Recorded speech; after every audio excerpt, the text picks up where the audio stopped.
Tonight we again present the famous Mr. Chameleon of Central Police Headquarters in another of his celebrated cases of crime and murder. Mr. Chameleon, as you know, is the dreaded detective who frequently uses a disguise to track down a killer, a disguise which at all times is recognized by the audience. Tonight we give you Mr. Chameleon in The Case of Murder and the $1 Million Smile. The opening scene of tonight's murder case is the drawing room of a richly appointed mansion overlooking Gramercy Park in New York City. It is late afternoon, and the master of the house, the elderly philanthropist, Julian Ford, has sent for his niece, Ethel, and her young husband, Alan, who share his home. And now, as they enter the drawing room, the old man smiles at them, little dreaming the words he is about to speak will lead to strange and horrible consequences. Come in, children. Come in. You wanted to see us, Uncle Julian? Nothing is wrong, I hope, sir. No, indeed, my dear boy. Quite the contrary, in fact. I've news for you and Ethel, which I'm sure will please you very much. Ethel, you and your husband have shared my home for some time now. Oh, you've been very generous to us, Uncle Julian. Nonsense. It's good for a lonely old man to have companionship. And now, in a few hours, we shall have an additional member to our little household. An additional member? Yes, Alan. I'm bringing a guest here. A young woman named Jennifer Gray. And from now on, she's going to make her home with us. What are you saying, Uncle Julian? Who is this Jennifer Gray? Well, she's a girl I met some weeks ago when I was taking my walk in Gramercy Park. I've seen her every day since then. She's a waitress at a little restaurant downtown. A waitress? And you're bringing her here to this house to live? Yes, Ethel, dear. She has no family or friends. And not much education, I'm afraid. But her smile. By the moment I saw that warm, ingratiating smile of hers, I felt drawn to her. I felt toward her as if she was the daughter I've always wanted and never had. Uncle Julian, we understand how you must feel and how kind you always are. But this girl, you know nothing about her. She's probably a conniving little fortune hunter, taking advantage of an old man's loneliness. Jennifer Gray is no fortune hunter, I assure you, Alan. She's a sweet, innocent child, whom I shall bring here and perhaps someday even adopt as my daughter. Uncle Julian, we realize how generous you are. Too generous, perhaps, for your own good, Uncle. This young woman could be dangerous. She's a total stranger, and to bring her into this house... Alan, this is my house. I am still the master of it. Now, I'm picking up Jennifer Gray at her rooming house at 7 this evening and bringing her home with me. And I know you and Ethel will show her every consideration. As you wish, of course, Uncle Julian. Naturally, sir. Well, I'm going to the study. I'll see you both later. He's gone. Alan, this is outrageous. I always knew your uncle was eccentric, Ethel, but now he's gone stark, raving mad. Alan, if he adopts this dreadful girl, he'll leave his money to her. Every penny of it, probably. She'll be getting money that belongs to us. Money I've waited for all these years, and I won't be cheated out of it. I won't, I tell you, I won't. Your Uncle Julian is a fool. What are we going to do, Alan? He's bringing her here at 7 o'clock. Don't worry, my dear. She won't be coming here at 7 o'clock tonight or any other time. I give you my word, Ethel, Jennifer Gray will never set foot inside this house. Now, promptly at 7 o'clock that evening, Julian Ford is at the old brownstone house where Jennifer Gray has a rented room. And he is greeted by the landlady, Mrs. Hester Krebs, who says to him, Jennifer Gray is back in her room packing up her things, Mr. Ford. Come on, I'll go along with you. I want to say goodbye to her. Thank you, Mrs. Krebs. Oh, you know, Mr. Ford, it's a real fine thing you're doing for her. Ain't many girls alone in New York who are as lucky as she is. I'm the one who's lucky, Mrs. Krebs, to have met a girl like Jennifer Gray. What a sweet, lovely child. She has the nicest smile I've ever seen. So warm and winning. $1 million smile looks like it's turned out to be. Well, she deserves a break. She's real excited about going to live in that big, elegant house of yours.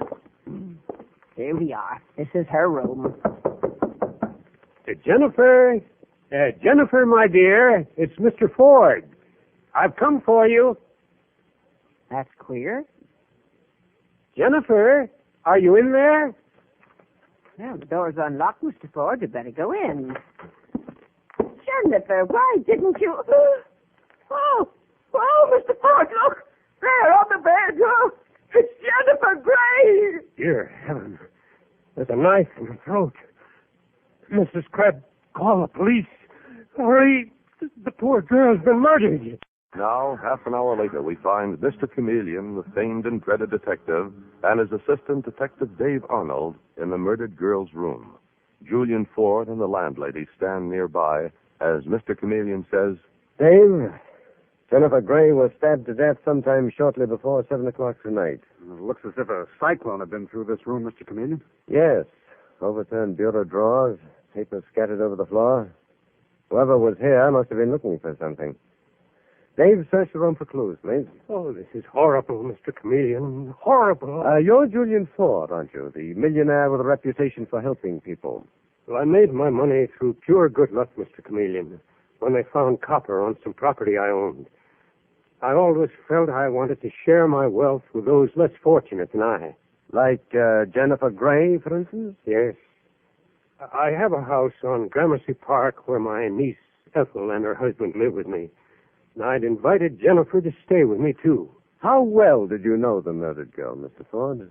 Well, I met her a couple of weeks ago. I was attracted by her simplicity and charm, and we became great friends. And now she's been murdered, and it's my fault. Your fault, Mr. Ford? Why do you say that?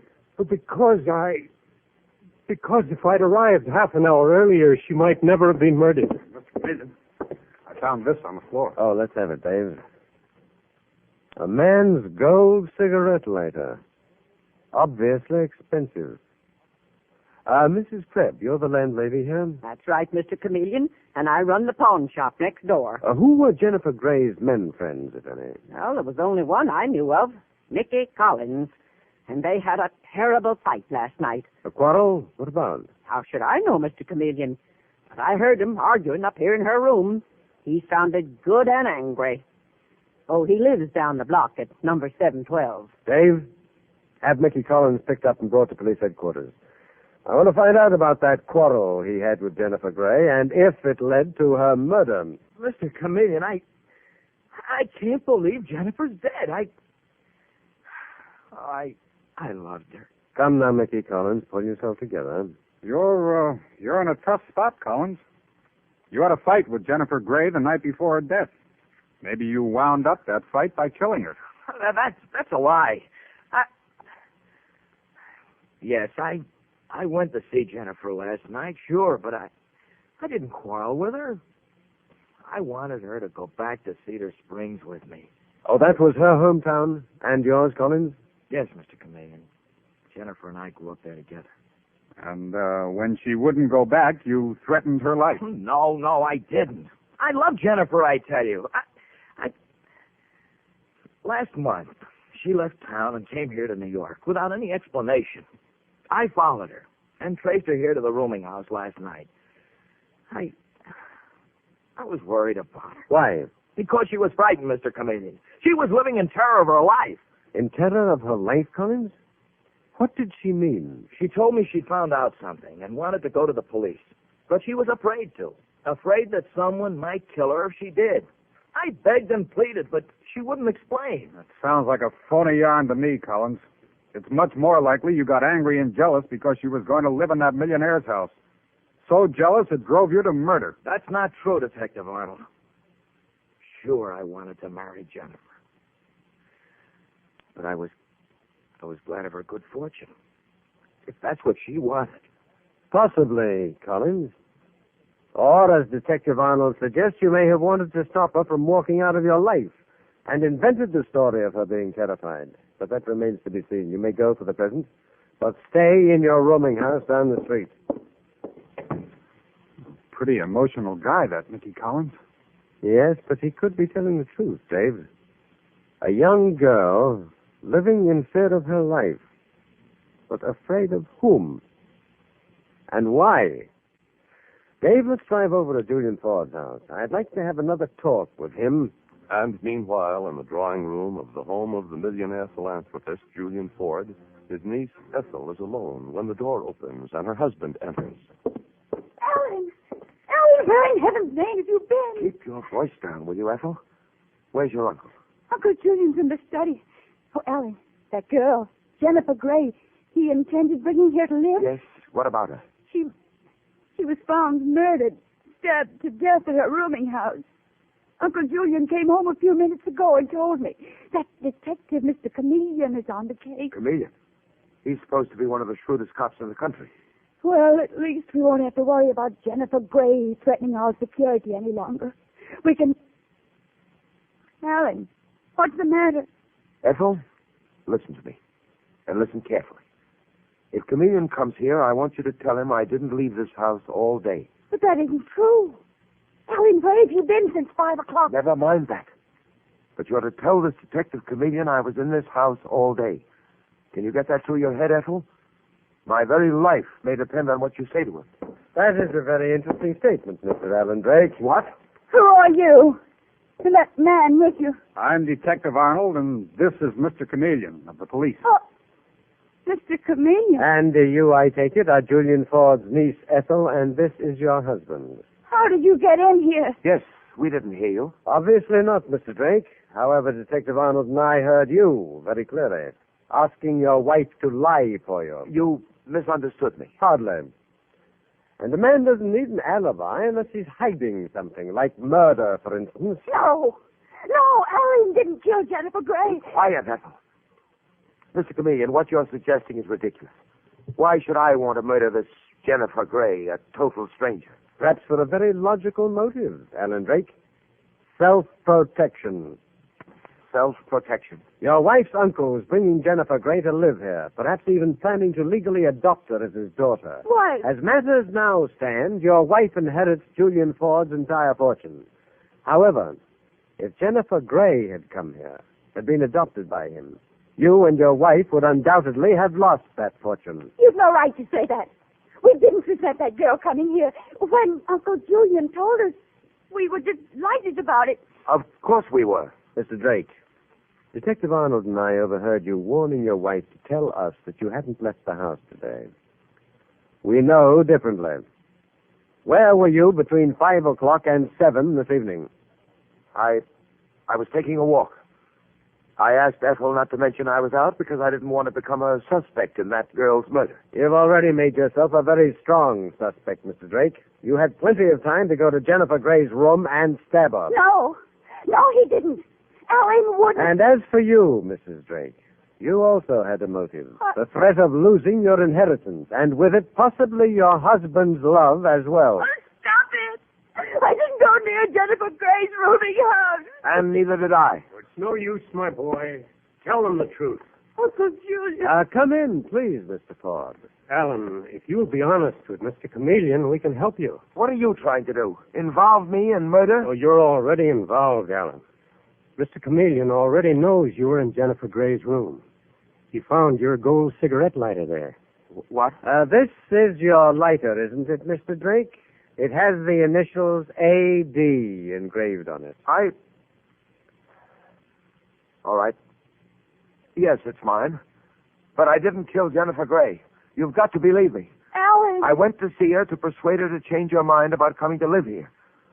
When I opened the door to her room, she was lying across the bed with a knife in her throat. It was horrible. Oh, Alan, my poor, unfortunate boy.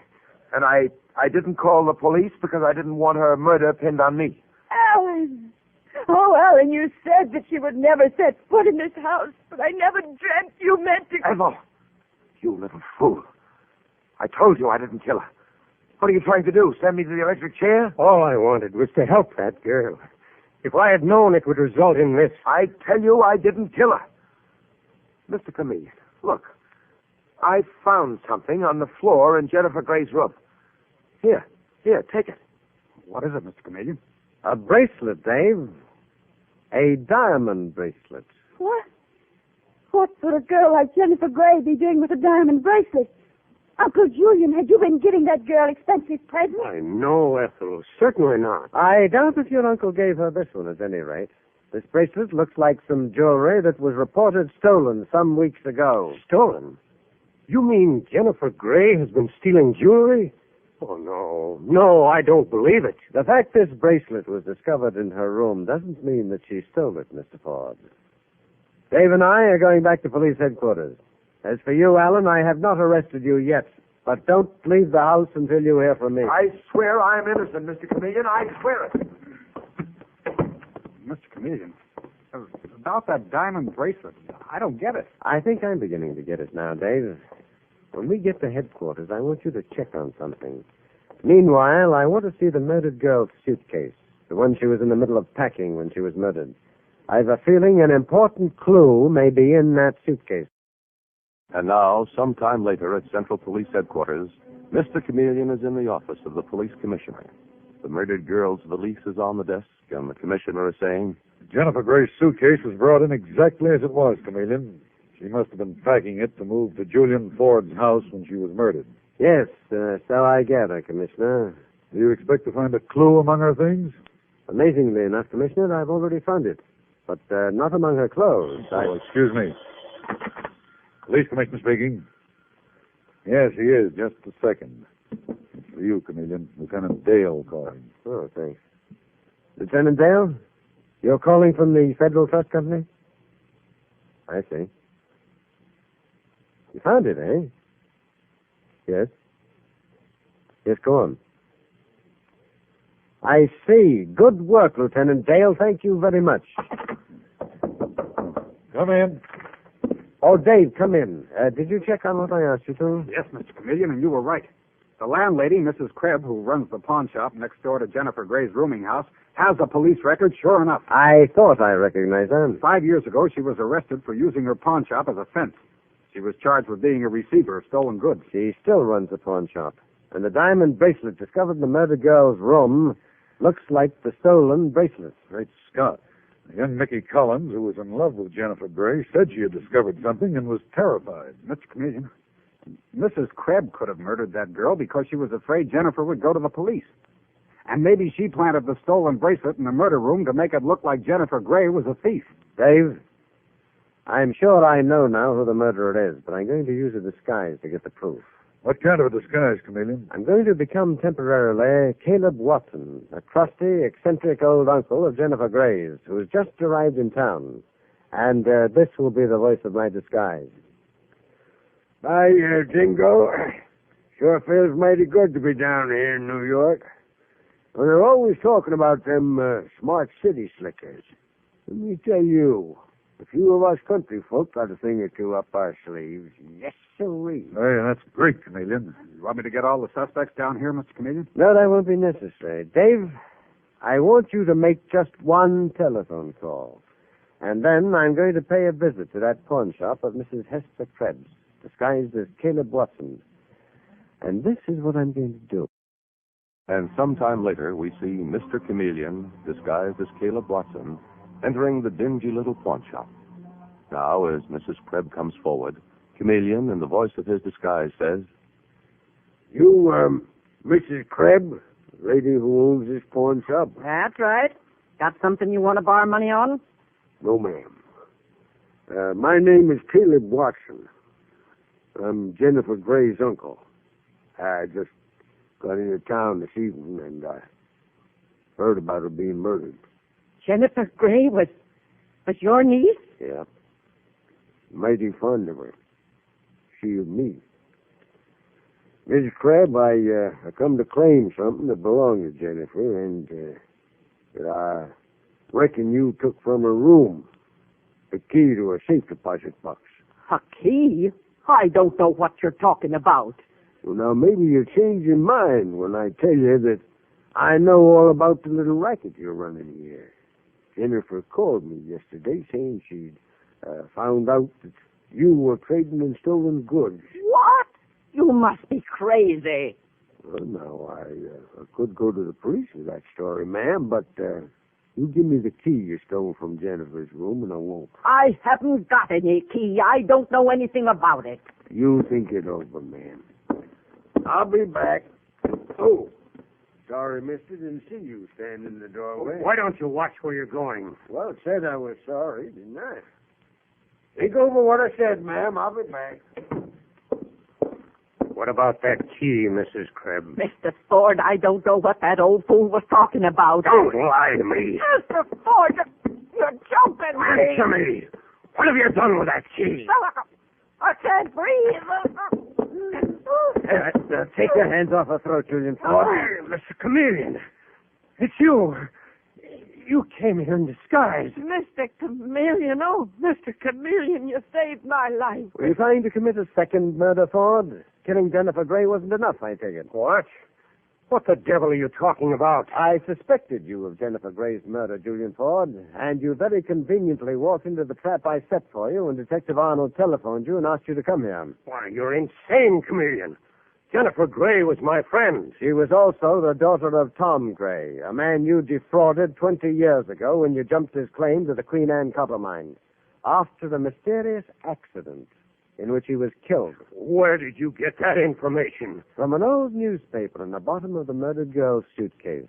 Also from some papers in a safe deposit box. It's police routine to check on these matters, Mr. Ford. The newspaper told of Tom Gray's death at the mine. And the papers in the safe proved that he, and not you, was the legal owner of that fabulous copper mine. Mr. Chameleon, are you saying this kind old man, Julian Ford, killed Jennifer Gray? Well, when did you suspect him? My doubts were aroused at his home when he told his nephew Alan that I had discovered Alan's cigarette lighter in the dead girl's room.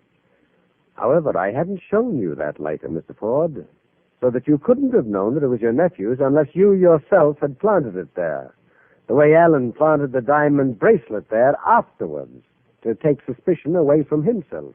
It's all right. All right, Chameleon. It's true I killed Jennifer Gray. I had to protect myself. A few days ago, Jennifer came to me with certain papers which she had discovered in the attic of her home, and which proved that she, not I, was the rightful owner of the copper mine.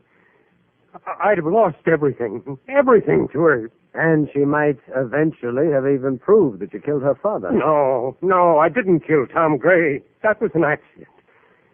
But I took over his claim to the copper mine in my own name and made a fortune on it. Well, I told Jennifer I'd make restitution, but I needed time to think. So I invited her to stay in my home. And she accepted, never dreaming that your motive was murder. I was to pick her up at 7. At 6:30, I went to her room and stabbed her. At 7, I returned with Mrs. Krebs, pretending to discover her body. I thought no one would ever suspect that I, with my reputation for philanthropy, could be guilty of murder. And one of the most cold-blooded and brutal murders I've ever encountered. Come on in, Dave. Put the handcuffs on this man. This is one time when I shall take great pleasure in watching the wheels of justice take their course. And with these words, Mr. Chameleon concludes tonight's murder case. The part of Mr. Chameleon is played by Karl Swenson, written by Gene Carroll, based on the original story by Frank and Anne Hummert, directed by Henry Howard, with music selected by Victor Arden.